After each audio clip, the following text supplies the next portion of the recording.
Well, Mark New found out more about how the equity crowdfunding option works when he spoke with Indiegogo's co-founder, Slava Rubin. He began by asking why Indiegogo chose to go down this route, one that competitors like Kickstarter have passed on so far. We're really excited because when we came up with this idea in 2006, we launched in January 2008, we always wanted to allow for people to invest in these ideas, but because of regulatory limitations, we didn't do that right away. We were able to help pass some rules in 2012, and finally those rules got implemented this year, and now we're launching with equity crowdfunding, which is super exciting. What does it allow an investor to do, and what does the business get out of it? Yeah, so traditionally on Indiegogo, people would give money because they know the person, or they donate money, or they would want a product in return. They would never be able to invest. Now on Indiegogo, you can actually give money, and as part of that, you get a financial potential return. So you can give $1 and get $5 back, which is huge. And then from an entrepreneur perspective, they can actually raise capital from investors. What is the breakdown of the money, the amounts you have to put in, and sort of the restrictions and limitations and the rules governing this transaction? Sure, so as an entrepreneur, you can raise up to $1 million per year, and this is from unaccredited investors in America and abroad.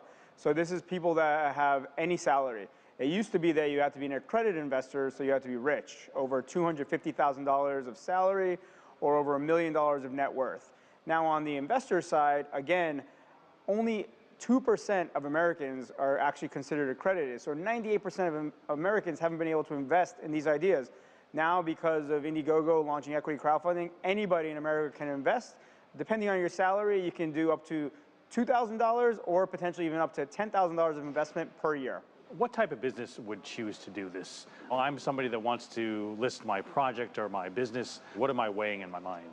So it's super early. We launched equity crowdfunding in mid-November, so not too long ago. So far we've launched 4 companies, and all 4 have already hit their target. On purpose, all 4 are completely different. Access to capital is really difficult and one of the most important things for an entrepreneur. So I look at this as a new tool in the tool belt of options. So there's bootstrapping, there's credit cards, there's loans, there's government, there's VC, and now there's equity crowdfunding. I think they should explore their various options, and equity crowdfunding is a great way to get the customers or your investors involved in the upside. It sounds like you just want to give more options, but at this point, it's hard to tell how it all shapes out. It's sort of an experiment right now, right? Absolutely. It's totally an experiment. It's very much in the ethos of Indiegogo, which is we like to start small, think big, and iterate quickly. So we like to innovate. Very similarly, we used to have just campaigns on Indiegogo, and people would say after 30 or 60 days when the campaign was over, they would say, I wish I could still buy that product, or the campaign owner would say, I wish I could still stay open. So 2 years ago, we started experimenting with this concept called in demand, where you can actually stay open until you're actually ready to sell after your campaign is ready, because you still need to manufacture it.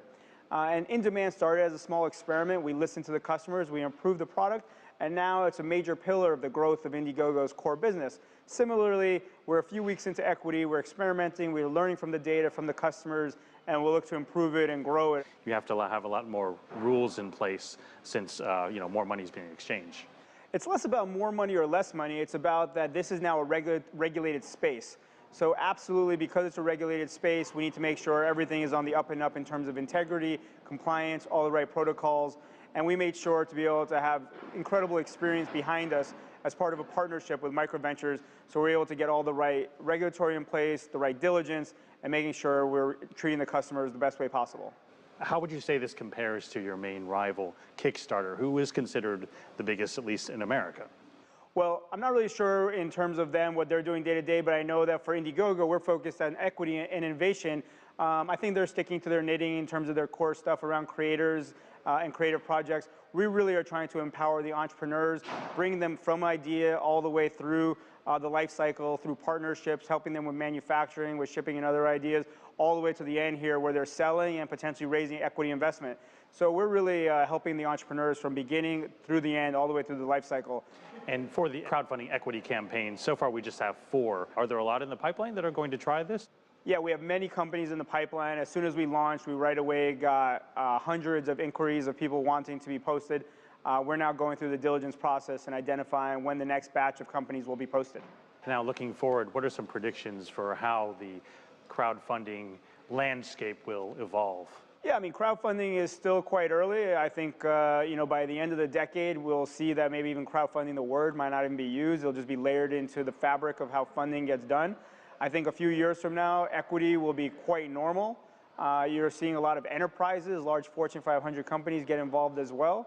So I think we're going to take it for granted that this concept of crowdfunding will just be layered into how funding gets done. It's one of the options. So I think you're seeing that every 18, 24 months, you're kind of seeing a new zero get added in the crowdfunding space.